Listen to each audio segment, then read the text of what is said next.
বিনিয়োগকারী বন্ধুরা, আসসালামু আলাইকুম। আশা করি আপনারা ভালো আছেন। আমি এখন আপনাদের সাথে ঢাকা ইন্স্যুরেন্সের একটা অ্যানালিসিস শেয়ার করব।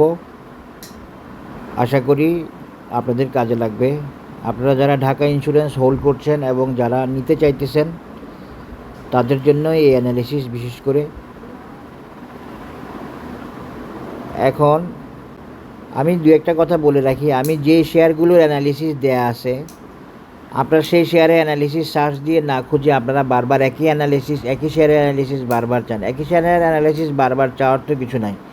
আপনি টার্গেটে যাওয়া পর্যন্ত তো সেই অ্যানালিসিসটা ভ্যালিড। যেমন ইস্টল্যান্ড, রূপালী বা পূরবী, যারা রেজিস্ট্যান্সে গেছে তারা আপনারা সেল দিবেন। ইন্স্যুরেন্স সব কোনোটাই তো টার্গেটে গিয়ে খুব বেশি বাড়াবাড়ি করতেছে না। যেমন ধরেন জনতা যেতে পারে নাই, এশিয়া যেতে পারে নাই, এশিয়া প্যাসিফিক যেতে পারে নাই।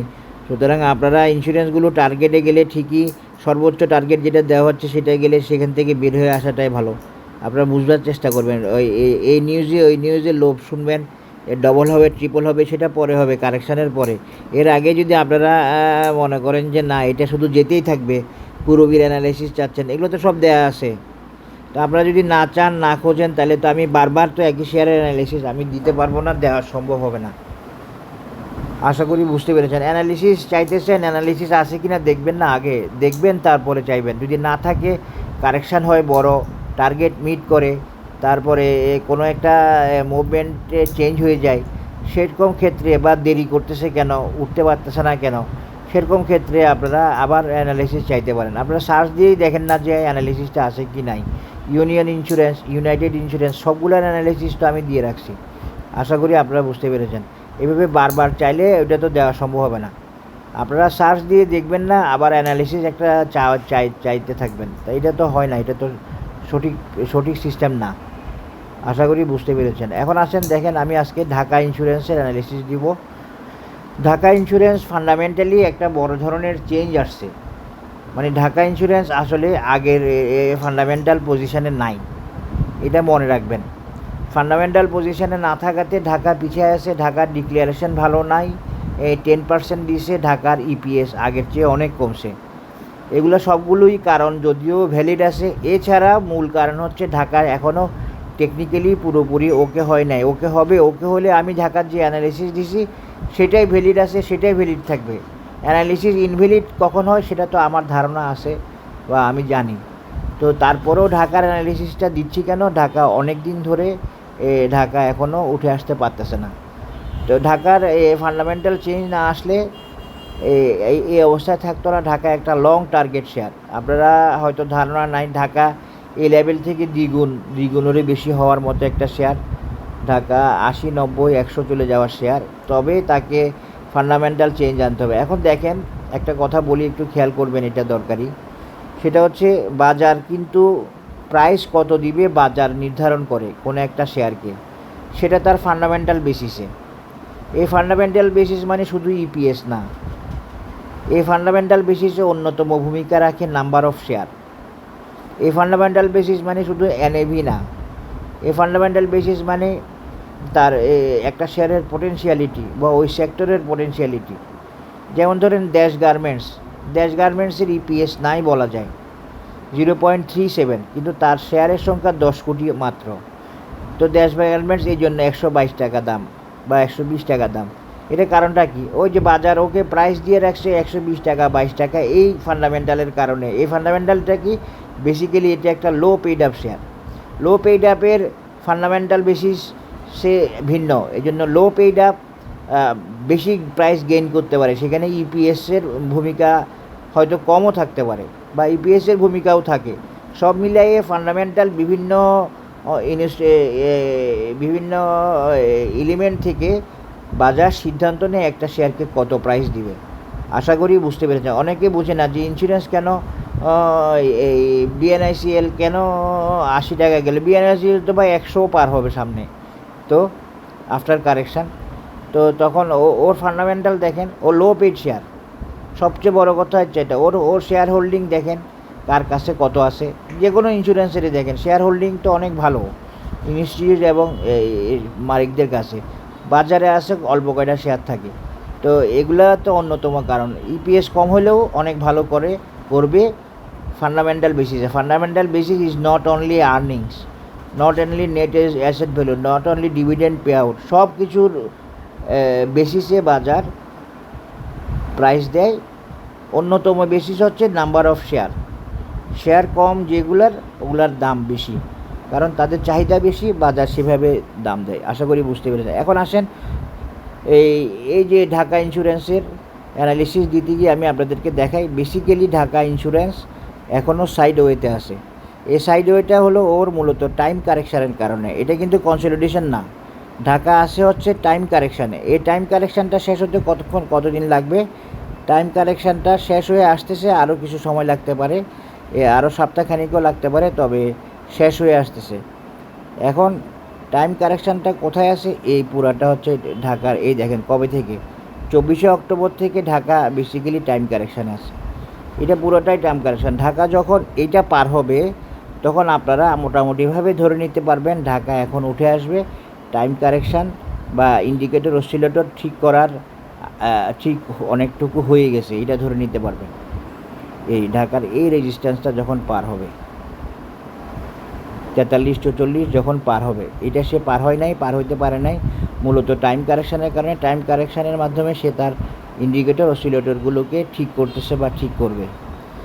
এখন আসেন ঢাকার অ্যানালিসিসে আসি আরও ডিটেলসে। আমি এখন একটু ইচিমুকুটা নিব। ঢাকা উঠে আসতেছে, উঠে আসার চেষ্টায় আছে।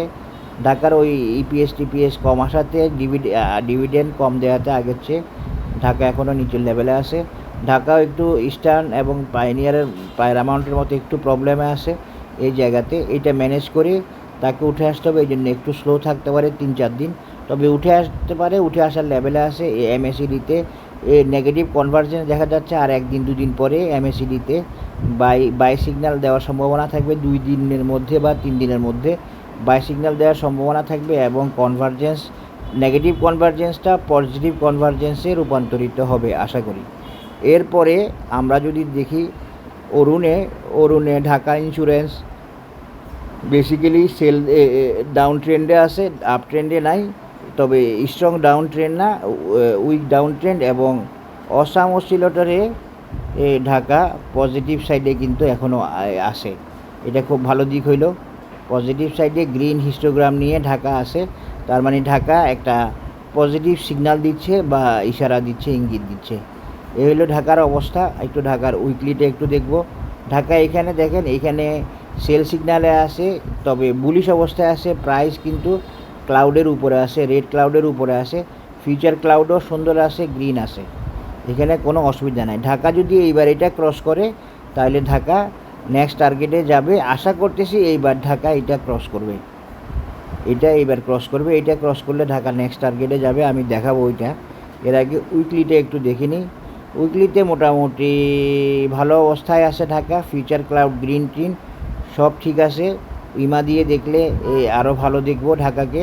তো ঢাকা এখন এই ফান্ডামেন্টাল নিয়েও কি আগের লেভেলে যাওয়ার সুযোগ আছে? হ্যাঁ আছে। মার্কেট ঠিক করবে কি প্রাইস দিবে, মার্কেট কিসের বেসিসে দিবে। আপনি শুধু আর্নিংস দিয়ে ভাবলেই হবে না। আপনি নাম্বার অফ শেয়ার হোল্ডিং, অনেক কিছু, বাজারে ফ্রি ফ্লোটিং শেয়ার কতগুলো আছে, অনেক কিছুর বেসিস আছে। সেটা আমি যেভাবে জানি, আরও ভালো জানার লোকও আছে। সুতরাং আমি আর এখানে ডিটেলস ওইভাবে বলতেছি না, বলার প্রয়োজন নাই। একটু আমি উইক লেগটা একটু দেখবো আমার নিজের জন্য।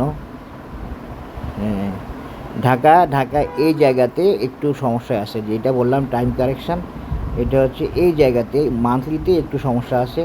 এইটা সে কীভাবে ম্যানেজ করে সে বুঝবে। যখন সে ম্যানেজ করার জন্য মুভ করবে, একটা জিনিস বলি আপনাকে, আমরা ভাবি স্লো যাবে, কিন্তু আমরা তো জানি না যে সে আসলে তার প্ল্যান কোনটা। সে যদি ফার্স্ট আগায় তাহলে তো প্রবলেমটা সলভ হয়ে গেল, যদি ফার্স্ট আগায় তাহলে ঢাকার প্রবলেমও সলভ হয়ে যাবে। ঢাকার এমএসিডি মোটামুটি ভালো অবস্থায় আছে মান্থলিতে, তবে মূল সমস্যাটা এখানেতে। এই সমস্যাটা মান্থলিতে, এই সমস্যাটা ঢাকা যখন সলভ করবে, এই টানকেনশন এবং কুজেনশনে বাই সিগন্যালের বিষয়টা যখন চলে আসবে, সেটা ঢাকায় জানে কীভাবে সে ম্যানেজ করবে, এবং দেখবেন সময় মতো ঠিকই ম্যানেজ করছে। এবং মুভমেন্ট যখন শুরু হবে তখন তো ডানে বামে তাকাবে না। আপনি দেখতেছেন না, সোনার বাংলা শেয়ারটা আমি কয়েকজনকে কিনাইছি, আমার এক বন্ধুকে কিনেছি কিছুদিন আগে, এখন 1 লাখ টাকা প্রফিটে আছে। সোনার বাংলা যে মুভ করছে সেটা তো অতুলনীয়। তো সোনার বাংলাও পজিশন ওরকম ভালো ছিল না, তবে এটা আমার একটা পছন্দের শেয়ার ছিল। এটা আমি সাজেস্ট করছিলাম কয়েকবার করে, বাট দেরি করছে টেকনিক্যাল পজিশনের কারণে। যখন টেকনিক্যাল পজিশন সে ওভারকাম করছে তখন সে ক্রেজি বুল হয়ে গেছে। সোনার বাংলা আমার লিস্টে ছিল, আমি সাজেস্ট করছি অতীতে, যারা আমার সাথে আছে শুরু থেকে ওনারা জানে। তো সোনার বাংলা নন মার্জিন হওয়াতে একটু সমস্যা হয়ে গেছে, কিন্তু সোনার বাংলা দেখেন one of the best stock. আমি বলছি এটার ব্যাপারে আগেও, রিসেন্টও বলছি, রিসেন্ট বলার পরে সোনার বাংলা একদম ক্রেজি বুল। আশা করি আপনারা দেখতে পাইছেন, আমি আর বলার কিছু নাই। এই টেকনিক্যাল অ্যানালিসিসে কিছু জিনিস স্পেশালি দেখার চোখ থাকতে হবে, আদারওয়াইজ এমনি একটা চার্ট দেখে বটম টপ দেখে শুধু ও সাপোর্ট রেজিস্ট্যান্স টানলেই হবে না, যেতে পারবে কি পারবে না এটাই জানে না, আবার এগুলো দেখায়, এরকম হচ্ছে অ্যানালিসিস। আসেন এখন আমি এখন ঢাকাকে সহজে আপনাদেরকে কয়েকটা রেজিস্ট্যান্স দেখাই দিব, এর বেশি দেখানোর প্রয়োজন নাই। আগে আমার আগের ভিডিওটা আছে সেটাও ভ্যালিড আছে। ঢাকার একটা রেজিস্ট্যান্স হবে এইটা, যেটা পার হলে বলছি ঢাকার প্রবলেম দূর হয়েছে, ধরে নিতে পারবেন 44। হ্যাঁ, আর একটা রেজিস্ট্যান্স হচ্ছে ঢাকার এইটা, এই লেভেলটা, এটা হলো 55। ঢাকার 44 পার হলে নেক্সট টার্গেট আপনারা 55 ধরতে পারবেন। এটাকে আমি একটু আপনাদের সুবিধার্থে প্যাটার্ন দিয়ে দেখাই। প্যাটার্ন দিয়ে দেখালে পরে কি হবে, আপনারা কনফিডেন্স পাবেন, আমিও কনফিডেন্স পাবো। কারণ প্যাটার্ন আপনার জন্য একটা গাইডলাইন, প্যাটার্ন একটা রোড ম্যাপের মতো, প্যাটার্ন আপনাকে পথ দেখায়, প্যাটার্ন আপনাকে নিশ্চয়তা দেয় অনেকটুকু। ও প্যাটার্ন থাকলে আপনি আশা করতে পারেন যে শেয়ারটা সেখানে যাওয়ার সম্ভাবনা ভালো। আশা করি বুঝতে পেরেছেন। এই যে দেখেন ঢাকার একটা টার্গেট হচ্ছে 55, এটা শর্ট টার্ম টার্গেট। আরেকটা টার্গেট কত,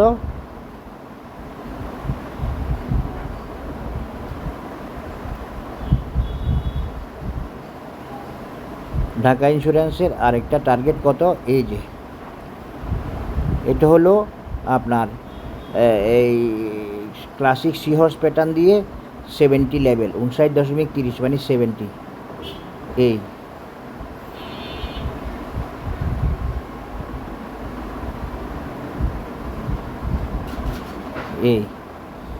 এটা হলো 70 লেভেল, ঢাকার নেক্সট রেজিস্ট্যান্স 55 পরে 70। আশা করি আপনারা বুঝতে পেরেছেন।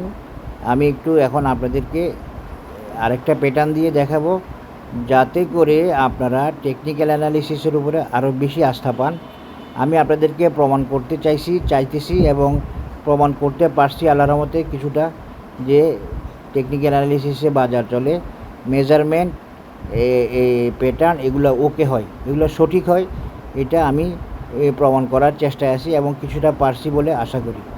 তো এখন দেখেন এই ঢাকার এটা হচ্ছে একটা classic seahorse pattern, short term অ্যানালিসিসের টার্গেট বা রেজিস্ট্যান্স সেটা কত, একটা 55 এবং একটা 70। এর বাইরেও আমরা আর একটা রেজিস্ট্যান্স দেখায় রাখবো ঢাকার, সেটা হচ্ছে এটা কত, 74।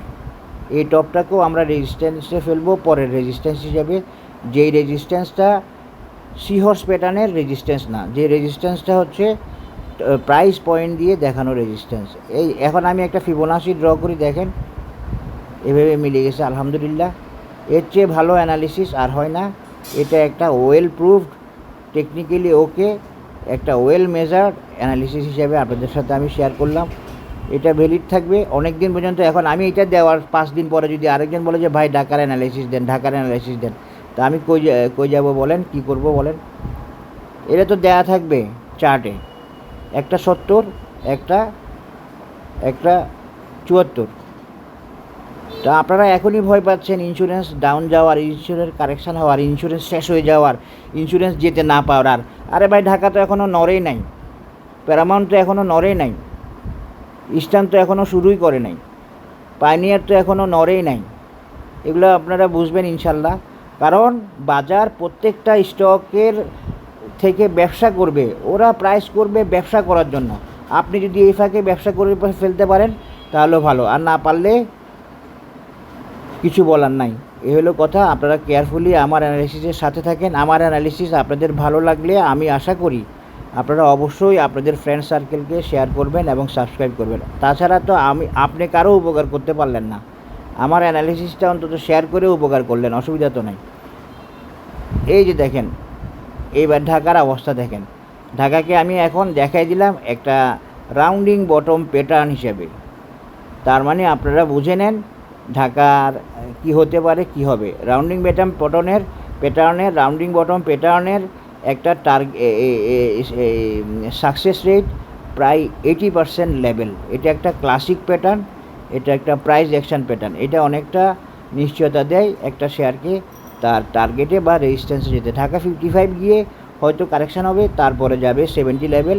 কীভাবে যাবে, কেমনে যাবে, এটা আমরা অ্যাডভান্স বলবো না। 60 লেভেলে যে 55-এ যে কারেকশান হতে হবে এমনও না, এটা একটা রেজিস্ট্যান্স বা টার্গেট।